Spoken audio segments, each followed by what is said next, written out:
Este é o podcast de Biotech and Health da MIT Technology Review Brasil, oferecido pela Blue Plano de Saúde.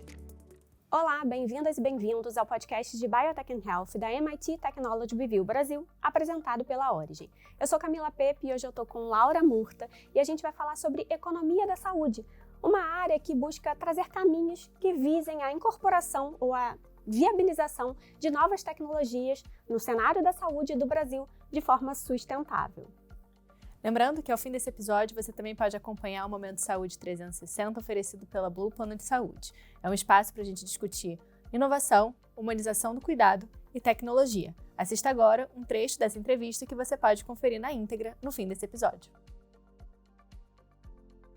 Com a nossa orientação, a gente tem esse retorno do beneficiário positivo, porque muitas vezes o beneficiário ele acaba buscando por algo e muitas vezes ele não encontra, tentei buscar ali um profissional, não estou conseguindo localizar, então assim, a gente consegue auxiliar esse beneficiário.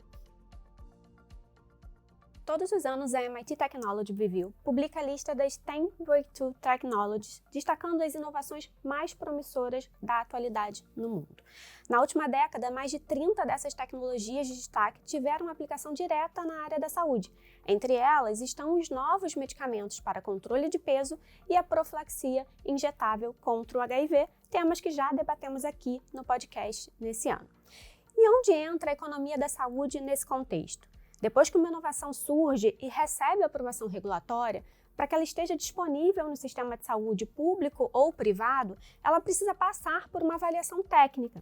A economia da saúde basicamente é a ciência que define e aplica critérios para apoiar na decisão se uma inovação deve ou não ser incorporada, oferecendo instrumentos para análise de custo, benefício clínico e impacto orçamentário. De uma forma mais simplificada, a economia da saúde, entre tantas outras coisas, busca entender a relação de custos e benefícios de uma nova tecnologia frente ao seu comparador. Então, primeiro são levantados todos os custos relacionados a essa nova tecnologia, depois são medidos os benefícios que essa tecnologia entrega, como, por exemplo, mais anos de vida ou melhor qualidade de vida, e, por fim, comparamos esse custo extra com um ganho extra em termos de eficácia ou efetividade, e aí se obtém uma relação de custo-efetividade. No Brasil, essa análise é conduzida pela Comissão Nacional de Incorporação de Tecnologias no SUS, a Conitec, e também pela Agência Nacional de Saúde Suplementar, sendo que no SUS considera-se como referência um custo incremental por benefício clínico de anos de vida ajustados pela qualidade de 1 até 3 vezes o PIB per capita. Depois dessa explicação mais detalhada da Laura, vale contextualizar que existe uma Sociedade Mundial de Economia da Saúde, que é a ISPOR. Ela produz conferências, guia de melhores práticas e cursos que ajudam a indústria, reguladores e academia a tomarem decisões baseadas em evidência, garantindo eficácia, acesso e sustentabilidade financeira. Exatamente, Camila. E eu estive no congresso da ISPOR em maio, em Montreal, no Canadá, e alguns temas se destacaram, como a ampliação de critérios de valor para o processo de avaliação de tecnologias de saúde, o uso de inteligência artificial para otimizar o tempo de desenvolvimento das análises e tendências de negociação de preço nos Estados Unidos e avaliação de tecnologias em saúde na Europa. E para antecipar essas discussões aqui no Brasil, a gente tem o prazer de receber o Wilson Folador, que é presidente da ISPOR Capítulo Brasil. É um prazer, Wilson, ter você aqui com a gente para conversar um pouco sobre esse tema tão importante. Igualmente, o prazer é todo meu. Legal. Para a gente começar, Folador, eu queria até que você contasse um pouco para quem está nos acompanhando o que é a ISPOR e principalmente o que é a ISPOR Capítulo Brasil, né? E eu acho que é bem bacana que você possa trazer também o que vocês têm pensado, até pensando na questão de capacitação aqui de quem está aqui no Brasil, do fortalecimento dos métodos, como que a gente pode viabilizar isso aqui de forma melhor. O que vocês têm pensado nessa linha? Ok. Olha, começando então pela ISPOR. A ISPOR é a sigla da International Society for Pharmacoeconomics and Outcomes Research. Nomezinho bonitinho, mas é o seguinte. Traduzindo isso, é a Sociedade Internacional para Farmacoeconomia e Pesquisa de Desfechos. Então, farmacoeconomia é aquela análise que é comparativa entre uma opção para a saúde e uma outra opção para verificar qual delas tem a melhor eficiência. Tá? E a pesquisa de desfechos é assim, é verificar que resultados você obtém a partir da utilização de uma determinada intervenção. A ISPOR, ela nasceu internacionalmente lá por volta do ano de 1995. A farmacoeconomia em si, ela surgiu nos anos 60, bem mais antiga. Mas a ISPOR, como organização mesmo, ela nasceu em 1995, com a ideia de ser assim uma entidade que divulga conhecimento, que ajuda a criar métodos, que ajuda a criar critérios. E ela nasceu com essa pegada e foi se desenvolvendo. Então, assim, ela trouxe alguns nomes super importantes hoje em dia no cenário, como Lou Garrison, Adrian Townsend, o Michael Drummond, assim, uma série de professores que foram se incorporando e se tornaram praticamente patrimônio da organização. E uma coisa que ela atuou muito e continua atuando é na criação do que a gente chama de boas práticas de farmacoeconomia, de pesquisa de desfechos. E aí essas boas práticas não são exatamente diretrizes, mas são sim, sugestões ou recomendações de como fazer isso bem. E o grande ênfase que ela dá é que a gente ajude a divulgar essas boas práticas, ajude a divulgar como é que isso é feito. E aí, para tornar esse método, primeiro, mais sistemático, porque não dá para você fazer as análises, cada uma usando um critério, um método diferente. E segundo, para que as pessoas saibam como fazer. É lógico que isso envolve também o conhecimento técnico para realizar os estudos. E aí que a gente também entra, né? Porque a gente tem, além desse papel de ajudar a disseminar as boas práticas, a gente também ajuda a fazer o ensino desse tipo de métodos, o ensino dessas técnicas, para que as pessoas comecem a aplicar. Né? Porque nós que somos da área, a gente sabe que assim, o cálculo de custo não é simplesmente uma coisa tão simples, né? Tipo, uso 10 comprimidos, somos 10 comprimidos. Não, o custo é bem mais complexo que isso. Então, assim, nosso papel é a gente transmitir essa informação. Legal.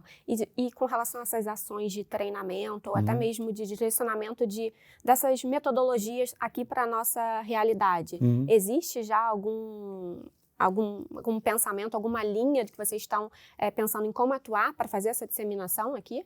Sim, a gente fez isso durante um bom tempo, especialmente no início, lá em 2006, que quando começou a ISPOR aqui no Brasil, nós fizemos vários cursos, vários treinamentos. Isso, ao longo do tempo, foi perdendo um pouco, assim, nós tivemos um grande ato que foi o período da pandemia de Covid.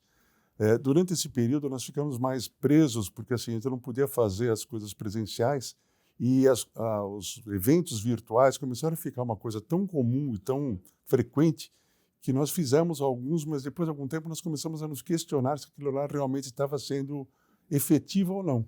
Primeiro porque assim, o curso à distância, tudo bem, ele tem a sua efetividade, mas quando você faz alguma coisa presencial, você dá mais chance para o participante questionar, aprofundar, ter ideias melhores. Então, assim, desde que terminou agora a pandemia, ou que pelo menos a gente voltou mais ou menos a uma atividade normal, nós estamos agora tentando encontrar um novo caminho para a gente poder chegar às pessoas.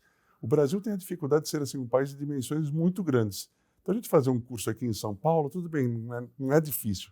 Mas aí que você começa, como é que você leva isso para o Centro-Oeste, para o Nordeste, para o Norte e Nordeste? Está sendo difícil a gente encontrar uma forma de levar isso de uma forma economicamente viável, porque tem o custo envolvido nisso, e tecnicamente boa, porque também nós queremos levar pessoas que vão realmente agregar conhecimento. Não vão lá simplesmente despejar uma informação e esperar que as pessoas saiam do curso já sabendo o que quer. Apesar de que isso aí também assim, é exagero. Ninguém faz um curso de uma semana e sai fazendo o que quer, né? Os bons cursos de farmacoeconomia levam anos, né? Sim.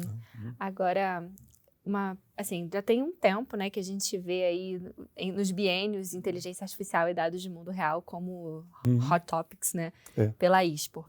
E aí eu queria ouvir de você como é que a ISPOR Brasil tem trabalhado para que isso se torne uma realidade dentro do nosso processo, né, de avaliação de tecnologias em saúde aqui, no sentido, né, de como é que a gente pode amadurecer o uso da IA para poder aplicar isso nos nossos métodos e quais os gargalos até que você vê, já que a gente discute há tanto tempo o uso de dados de mundo real, né, como é que a ISPOR tem trabalhado nesse sentido para que isso consiga ser aplicado e a gente consiga aprimorar os nossos processos? A primeira coisa, assim, a gente participa de eventos, participa de discussões, congressos, sempre trazendo a visão de que assim, o Real World Data é extremamente importante, porque assim, outro dia eu estava assistindo uma palestra de um cara que é um meio filósofo da área de tecnologia, e ele dizia que era o desafio da última milha, que a gente cria tecnologias em várias áreas, né? Tecnologias de saúde, tecnologias de processo, tudo isso, E assim, a gente avança, só que isso gera, como se a gente fosse colocar isso numa curva, gera um crescimento, e chega um certo momento que a gente entra num platô. Esse platô que ele chamava de última milha, quando a gente, assim, por mais que a gente se esforce, por mais que a gente invista, a gente não consegue vencer as últimas barreiras. Então, quando a gente fala de, por exemplo, real world data, tá? Todo mundo sabe que é importante, todo mundo fala que é importante. Eu já participei de vários eventos, várias reuniões e trabalhos nos quais a gente estava tentando coletar dados real world data. Mas as dificuldades disso vão além do que a gente fica pensando, porque a gente acha assim, agora a gente tem computadores superpotentes, agora a gente tem programas que ajudam isso, mas como é que você faz para que as pessoas relatem o dado? Então, essa é a última milha, sabe? Assim, acho que a gente já tem ferramentas suficientes. A gente vai ter duas dificuldades. Primeiro, como é que a gente coleta esses dados com boa qualidade? Como é que a gente consegue fazer com que esses dados tenham informação adequada para gerar inteligência? E, por último, qual é a inteligência que a gente vai extrair disso? E que uso a gente vai fazer dela? O uso do que a gente vai fazer dela, acho que entra na parte que eu já chamaria de critérios que a Expor está querendo discutir. Porque, tanto no exterior quanto aqui, a gente sabe que assim, existe um problema muito sério de critérios. Os critérios hoje são muito mais voltados à questão da sustentabilidade financeira. Não vou discutir que isso não seja verdade. Claro, não dá para você fazer saúde sem ter dinheiro suficiente para poder bancar isso. Ainda mais quando a população é enorme, está envelhecendo, tem custos que são crescentes, mas as pessoas estão muito preocupadas com assim, estou trazendo tecnologias novas, tecnologias são caras, não vou incorporar. Aí vem a filosofia que nós sempre propomos, né? Tudo bem, pode existir aquele momento que você diz assim, isto aqui é caro demais pelo benefício que apresenta. Mas a gente precisa colocar mais coisas nessa equação, porque essas tecnologias que hoje são caras, elas depois vão se tornar baratas. Tem tantos exemplos disso, mas se a gente bloquear a entrada delas hoje, elas não vão se tornar baratas no futuro, aliás, elas não vão existir no futuro. Então, assim, eu acho que o grande desafio, isso aí é uma coisa que nós podemos discutir bastante, é assim, como é que a gente faz para essas tecnologias não chegarem ao mercado tão caras? Aí entra um monte de outras discussões que nem acho que é o papel só da Expor, isso é o papel da sociedade toda. Tá? Agora, até aproveitando esse gancho de dados de mundo real, até mesmo como viabilizar que essas tecnologias cheguem sem ter esse custo tão elevado, a gente sempre fica pensando no benefício do diálogo entre todo mundo que está ali, né, todos os stakeholders presentes, de botar todos eles juntos ali, de repente, num debate para ouvir a opinião. O que os tomadores de decisão pensam de dados de mundo real, o que eles consideram que seriam dados de qualidade. São dúvidas que surgem não só com relação a dados de mundo real, mas diversas outras ideias. A gente aqui na MIT Technology Review tem muito esse cuidado de não só disseminar a informação, mas permitir esse diálogo entre essas pessoas. E eu queria ouvir um pouco de você, como que você enxerga o papel da Expor, de repente também como um canal que permita esse diálogo, né? Seja Conitec com SUS, saúde suplementar, mas de colocar essas pessoas, de repente, juntas para promover esse debate e entender, né? Como que a gente pode viabilizar isso aqui na nossa realidade. Eu acho que assim, tem uma coisa que existe em comum entre esse grupo que trabalha com a MIT, Harvard e a ISO, porque assim, nós somos atores que estamos fora do interesse desse sistema, né? Então assim, enquanto a gente tem na área de prestadores de serviço, incluindo os profissionais, os pagadores e os produtores de tecnologias, nós temos interesses que são conflitantes, então eles não conseguem entrar em acordo entre eles. Nós estamos fora disso, estamos olhando isso numa posição privilegiada. O difícil para nós é conseguir vencer essas barreiras que acontecem, muitas delas por preconceito puro, né? Sabe assim, as pessoas, sabe, eu lembro de frases do tipo assim, eu já trabalhei em indústria também, então assim, eu já vivi essa situação e já trabalhei em hospital também, vou lembrar disso também, porque assim, eu tive esse papel durante um tempo de quando eu recebi um propagandista da indústria, eu sempre falava assim, lá vem um cara com mais uma porcaria nova que vai custar caro para chuchu. Então, assim, quando eu fui para a indústria, isso ficou super frequente, porque assim, sempre que eu visitava, a frase que nem sempre saía nesses termos, mas era mais ou menos colocada, era, lá vem esse cara com mais uma novidade que vai custar uma fortuna e vai trazer um benefício mínimo. Esses preconceitos talvez seja o papel nosso de tentar fazer com que as pessoas diminuam um pouco esse preconceito para poder sentar na mesa e discutir. E não só o preconceito com relação à tecnologia que está sendo trazida, mas também o preconceito que tem na indústria de trazer as tecnologias com um custo muito alto, porque eles precisam ter o retorno de investimento para poder continuar fazendo investimento, tal, pesquisa. Então, assim, é preciso que cada um perca um pouquinho para todo mundo poder ganhar, continuar ganhando. E principalmente porque, assim, no final das contas, todos nós somos ou seremos pacientes. Então, assim, para nós, o interesse em que a tecnologia não evolua é paradoxal. Sabe? Não dá para você pensar que assim, eu acho que a tecnologia está muito cara e eu não vou deixar entrar. Um dia você pode precisar dessa tecnologia e aí como é que fica? Sabe? Agora, acho que até para a gente ir, né, terminando, como é que a Expor Brasil tem se conectado com as agendas da Expor, né, Expor Global, até porque os números já são muito impressionantes quando a gente vê nas plenárias, né, de pessoas conectadas, de participantes, de temas discutidos, enfim, participação global, né, de trabalhos do mundo todo. Então, como é que vocês têm feito essa ponte daquilo que é discutido lá com as necessidades, né, que a gente tem aqui no Brasil? Tá. A Expor ela tem uma estrutura que não é hierárquica, mas ela é assim, ela tem o CEO, que é o Rob Abbott, ela tem o presidente, que é uma pessoa técnica, no momento é o Uwe Silber, que é inclusive ele tem uma ligação com o Brasil também, ele fala um pouquinho de português. E essa estrutura ela está preparada para fazer realmente a parte deles ali, né? Aquela parte de criar os procedimentos e ajudar a fazer a disseminação naquele nível deles. Aí assim, a gente começa a cascata com a região, por exemplo, Latam, aqui no nosso caso, né? Então tem a regional Latam, que o presidente atual é um colombiano, e todos os capítulos, tem capítulo em todos os países, a gente se reúne de tempos em tempos para discutir as coisas. E tem capítulos no mundo inteiro, agora são 88 capítulos. Acaba surgindo um problema que, assim, se gerenciar 88 capítulos é complicado. Então, nós tivemos, num evento de Atlanta, nós tivemos uma reunião de todos os capítulos dos países não desenvolvidos, os países em desenvolvimento. Discutimos algumas coisas que a gente poderia fazer em comum.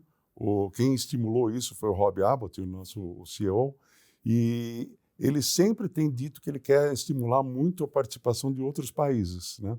E agora, inclusive, no evento lá de Montreal, ele esteve presente na reunião do Capítulo Brasil e renovou essa intenção de aumentar a participação dos países da América Latina nas atividades da Expor Global. A questão é como é que a gente consegue fazer isso, né? Ele quer voltar a fazer os congressos Latam, acho que é um canal para a gente conseguir fazer uma comunicação, mas assim, a gente precisa primeiro criar talvez uma agenda meio comum, porque todos esses países têm o mesmo problema, né? Falta de dinheiro para a saúde. E essa falta de dinheiro para a saúde ela vai continuar existindo, primeiro pelo aquele fato que, assim, por mais que a gente ponha dinheiro, nunca vai ser suficiente, né? Mas a região toda ela sofre do problema crônico de, assim, não é nem o suficiente, assim, ela está muito abaixo do suficiente. Então, e todas elas têm o mesmo problema de que, assim, você colocar as tecnologias em todos os países está sendo difícil. Então, nós precisamos ter várias discussões em comum para poder começar a criar alguma coisa que realmente sirva como uma agenda de discussão mais geral. Cada um de nós está fazendo alguma coisa.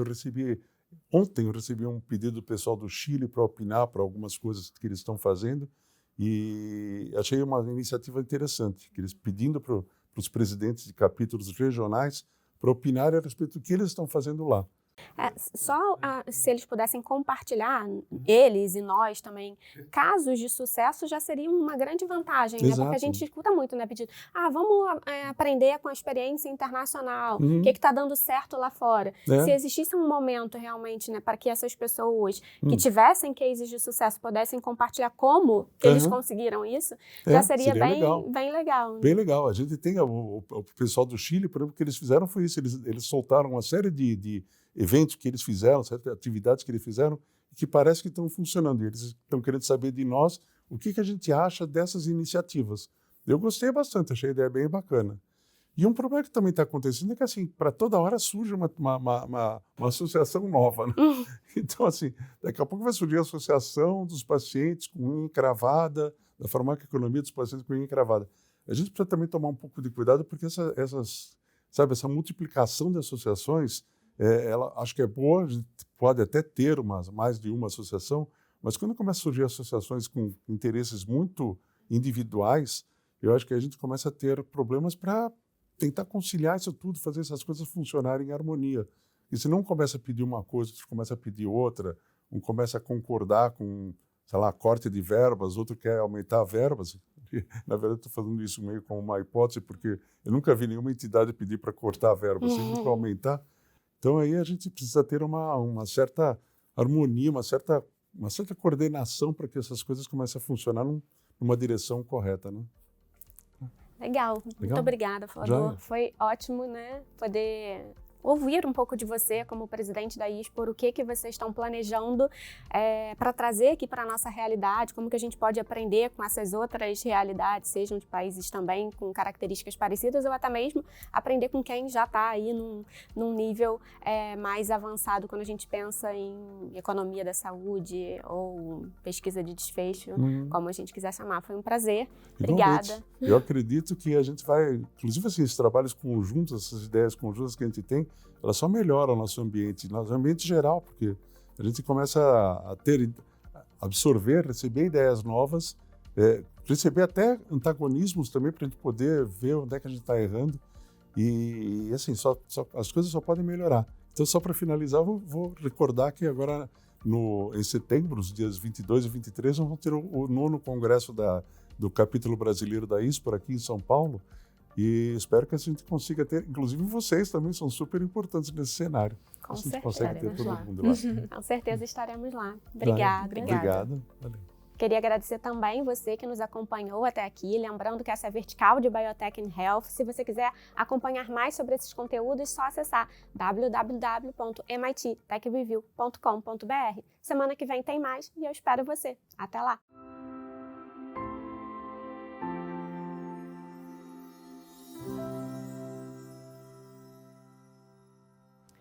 Esse é o Momento Saúde 360, oferecido pela Blue Plano de Saúde. Esse espaço, você sabe, a gente usa para falar sobre humanização, inovação, tecnologia, tudo isso no planejamento de uma vida com mais saúde, com mais bem-estar. Eu sou Carolina Belin, repórter de saúde da MIT Technology Review Brasil. Falaremos hoje sobre autonomia dos pacientes na sua jornada de cuidado. Muito importante, contudo, para isso, orientação de profissionais. Vou conversar com a Raíza Alves, que é a enfermeira líder do setor de concierge da Blue.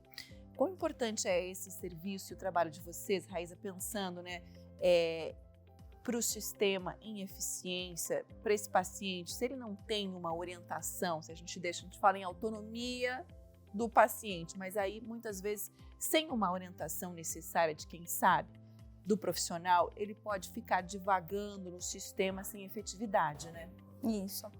No caso, com a nossa orientação, a gente tem esse retorno do beneficiário positivo, porque muitas vezes o beneficiário ele acaba buscando por algo e muitas vezes ele não encontra, poxa, tentei buscar ali um profissional, não estou conseguindo localizar, então assim, a gente consegue auxiliar esse beneficiário e esse beneficiário também tem à disposição do nosso WhatsApp, então a gente tem um WhatsApp onde ele também pode recorrer a gente consegue auxiliar ele ali, a gente faz contato por ligação também, mas o atendimento ali efetivo, quando ele precisa do nosso auxílio para qualquer dúvida, a gente está à disposição para auxiliar ele.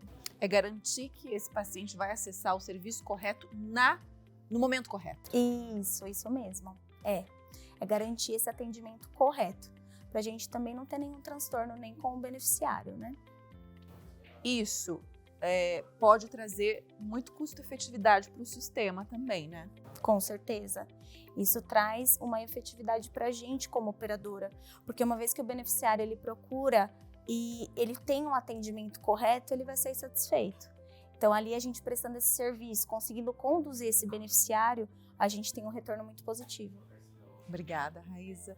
Você acompanhou mais um Momento Saúde 360, oferecido pela Blue Plano de Saúde. A gente se encontra. Continue acompanhando os conteúdos de Biotech and Health nas plataformas da MIT Technology Review Brasil.